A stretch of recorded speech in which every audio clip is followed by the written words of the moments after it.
За сайн байцгаана уу? Би та бүхэндээ энэ хичээлийн жилийн ангитай ажил хөтөлбөрөөр тайланг танилцуулъя. За хөтөлбөрийн зорилго маань сурагч бүрийн хөгжлийг хангаж зөв хандлагатай бие сэтгэлийн тэнхээтэй бүтээж хамтран ажиллаж харилцан тусалдаг хамт нийт зан чанарыг төлөвлөхөж чиглэгдэнэ. За хөтөлбөрийн маань тайлангийн бүтцэн. За нэгт нь сурах арга барилыг дэмжих, хоёрт нь авьяас чадвар агц амжилтыг дэмжих, гуравт нь зөв хандлага төлөвшил, дөрөвт нь хүүхэд хамгааллын талаар танилцуулах болно. За сурах арга барилыг дэмжихийн тулд ангийн сурагчдыг 100% дугуйланд хамруулан сургасан. За шатрын дугуйланд 6, сэтгэж чадрын дугуйланд 19, хөнгөн алхах 5 сурагч, англи хэлэнд 10, бүжигт 2, жуудад 4, бүтээж уншлагын дугуйланд за 35 сурагч маань ангиараа хамрагдсан байгаа. За энэ дугуйлангуудаас сэтгэж чадвар, бүтээл чадвар, уншлах хоёрыг нь за ангийн багш бие өрөө хөтлөн явуулсан байгаа. За бүтээлч уншлагынхаа дугуйлангийн талаар танилцуулъя. За уншлагын дугуйлан хичээллэхийн тулд нүдэн тусгалыг бол байнга хэлэгч хөвшүүлсэн байгаа. Эснэр хүүхдийн энэ хурдан уншлаганд агт гарч ирсэн. За өглөө бүр минутын уншлага хийж мөн 10 минут энэ чанга уншлага хийдэг. Ингэснээр хүүхэд бүр өөртөө ихтгэлтэйгээр унших чадвар нэмэгдсэн. За уншлагын агцаар урамшуулах. Энэ бол өчигдрөөс өнөөдөр энэ хүүхэд маань хэдэн үгээр агсан бэ гэдгийг өөрийнх нь амжилтыг өөртөө нь харьцуулж хүүхдтэй ном унших урамыг өгч ингэ дэмжиж ажилласан. За номын тэмдэглэлийг маш бүтээлчээр хөтөл сурсан байгаа хүүхдүүд маань за бүтээлч уншлагынхаа дугуйлан хичээллэхдээ дараах бас уншлагын аргуудыг хэрэгжүүлсэн. За хэсэгчлэн унших. Маань их хэмжээний ихийг хэсэгчлэн уншиж асуултын дагуу ярьснаар нөгөөхөө бүтнээр нь ойлгох чадвар суралцсан. За давтан уншлах. Цагаараа хэрэгжүүлсэн байгаа. За дамжуулан уншлах. Мөн асуултаар хөтлөн унших гэсэн аргуудыг хэрэглэж хүүхдийнхаа ойлгон унших чадварыг бас дэмжиж ахиулсан. За дугуйлангийн үйл явцаас. За нүдний тусгалыг үл хүүхдүүд маань ингээд телевизээрээс хараад ингээд баян хийгээд гівцсэн байгаа.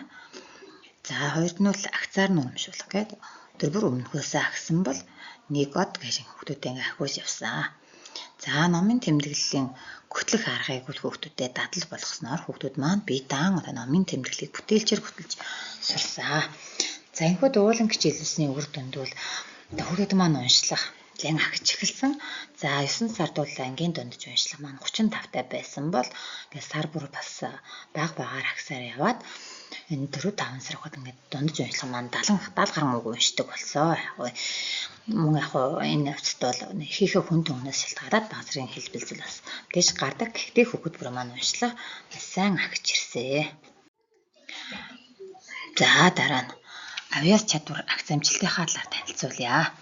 За манай ангийнхан маань тэмцээн уралдаанууд нэлийн идэвхтэй сонирхолтой оролцдог. Түүнийхээ үр дүнд бас амжилт гаргаж түүнээсээ урам авч оролцдог байгаа. За англи намар хичээлийн чиглэлээс илгүүлээд намрын спортикад болон за сургууль зохиосон бүхий л үйл ажиллагаанд хүүхдүүд маань ингээд идэвхтэй оролцсон. За дараа нь бас нөгөө дугуйланд хичээллүүлдэг хүүхдүүд маань аймаг улсын хэмжээнд бас ингээд амжилт гаргаж оролцсон байгаа. Жуудаа бүх болон бүжгийн төрлүүдээр. За дараа нь эдүүтэн миний найз гэсэн юм математикийн сургуультай зохион байгуулалтын олимпиадад бас ихний шагналд бариудаг хүүхдүүд маань эзэлсэн. За Кенгуру сарлахад хүүхдүүдэд бэлтгэж оролцуулахад 55-аас 103 он авч гүйцэтгэл сайтаагаар бас оролцсон. За мөн Питоны миний олимпиадад 3 сурагч маань шагналд баринд орсон байгаа. Бодох чадвар сайтай гүйцэтгсэн байсан. За Шитгэн авторат гэдэг аймгийн хэмжээнд зохион байгуулсан олимпиадад 2 сурагч манаас амжилт гаргаж оролцсон. За мэргэжлийн хөгжлийн бүлгүүдээс зохион байгуулсан үйл ажиллагаа бүгд нь ангиараа сэтгүүтээ оролцдог. За шилдэг уншигч номын тэмдэглэл хөтлсөн ангиар шалгарсан байгаа. За ингэ сандруу манаас зохион найруулах тэмцээнд нь орж 3 дугаар байранд орсон. За 3 зөв хандлага төлөвшлийн тухай танилцуулъя. За шүдэн хамгаалъя гэсэн үйлдэлийг эцэг эхээ зөвлөлийн дэмжлэгтэйгээр зохион байгуулад хүүхдүүдийн манаас шүднээ эрүүл хаваагаа сахих чадварт нас агц гарч шүдэн угаах дадлаг хөвшил тогтсон. За мөн зөв худалдан авалт гэсэн үйл ажиллагаа мөн эцэг эхтэйгээ хамтран зохион байгуулсан. За ингэснээр хүүхдүүд худалдан авахын тулд ихтэйд биений юунд анхаарах ёстой вэ гэдэг ийм зөв ойлголттой болж бас дэлгүүртэйгээ барааг юун төрөнд бас худалдан авахгүй бас өөрийнхөө эрүүл мэндийг бас бодож худалдан авалт хийх тийм зөв дадал хөвшилд бас сурахад нь тусалсан. Ингээд бас нөгөө хүн идэж хэргэлдэг зүйлээс нь ингээд бодтоор нөгөө дуршилт хийгээд таны идэж байгаа юм бас ямар хор хөнөөлтэй байна вэ гэдгийг бас ингээд мэдрүүлэхийг бас зорьсон үйл ажиллагааг зохион байгуулсан. За дараа нь завчиргааны дасгалаа хүүхдүүд маань өдөр бүр хийж хэвссэн. Бас хөдөлгөөнөөр бидний эрүүл мэндэд тустай гэдгийг хүүхдүүд маань жигд хийж сурсан байгаа. За мөн гэр бүлийн уншлах хийж хамтран ном уншиж хүүхдтэйгээ харилцан ярилцах дадлаг хвшлийг бас тогтоож бас хүүхдүүд маань ингээд ном уншаад багштай бас уншиж байгаа үйл явцад тэмдэглэлээ бас ингээд захимаар тогтоож явуулдаг болсон.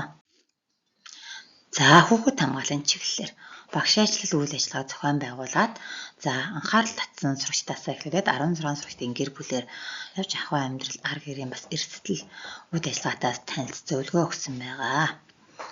За гараас гарч урмыг үл одоо гिचэлийн ихэнд танилцуулдаг эцэгхийн эрэгтэйгээ хамттна. За ингээд бүтэн жилийн турш бол эцэгүүд маань гараас гарч урмыг одоо бүрэн хэрэгжүүлэн хүүхдээ бас аюул эрсдэлгүй байлгахад анхаардаг болсон. За мөн хүүхд хамгааллын хүрээнд ангийн эцэг эхчүүдийг одоо 100% хариуцлагатайгаар 2 удаа гişлийн жилд 2 удаа ингээд зам дээр гарч өөрийн анги болон бусдаа анги хүүхдүүдийг ч гэсэн аюулгүй бас зам хөндлөн гарахад нь туслах үйл ажиллагаанд төвтэй оролцсон. За дараагийн үйл ажиллагаа маань цүнхний жинг хэмжиж хэмжээт нормоос хэтэрсэн жинтэй цүнхтэй хүүхдүүдэд зөвлөгөө өгч цүнхийг нь шалгаж хянсны үр дүнд одоо стандарт хэмжээнд нь болгож хүүхдийнхаа биенийхэн жин тогсон цүнхийг бас өөрчлөхөд анхаарч ажилласан. За энэхүү үйл ажиллагааныхаа үр дүнг бас дүгнэж хэлэхэд хүүхэд бүрийгээ өдрөөс өдөрт хөгжүүлж зөв дадал төлөвшөл сурахын тулд итүүхэн оролцоог агуулж аливаа үйл ажиллагаа бүрийн үр дүнг тооцдгоо тухай бүрдэнэ. За ингээ хүүхэд бүрдээ чадна гэсэн урмыг өгч дэмжин чиглүүлж ажилласнаар эерэг үр дүн агт гарсан байгаа. За ингээ анхааран сонссон та бүхэндээ баярлалаа.